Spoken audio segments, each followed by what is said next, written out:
out elk hunting with my bow, and I shot a grouse. I'm gonna teach you how to fix this. I'm gonna teach you how to clean this thing in a matter of seconds. Ready for this? I'm gonna stand on the wings and pull up ever so slowly on the feet.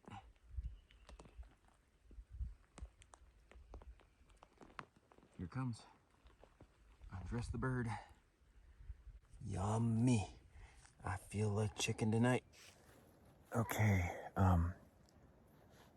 show you a little, we got the grouse breast in there, and I want to keep the flies off it, and I want it to stay dry so it doesn't spoil. That dryness helps protect it from bacteria and keeps it cool with evaporative cooling.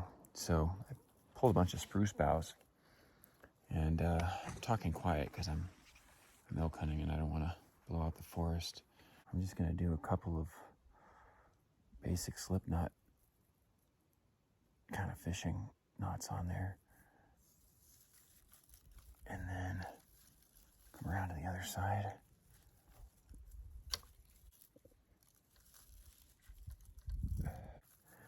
It's kind of like a homemade fishing creel, but for a grouse breast or any small bird or whatever, if you shoot one while you're out in the woods. And then I'll just strap that to the outside of my pack so that it stays cool and dry.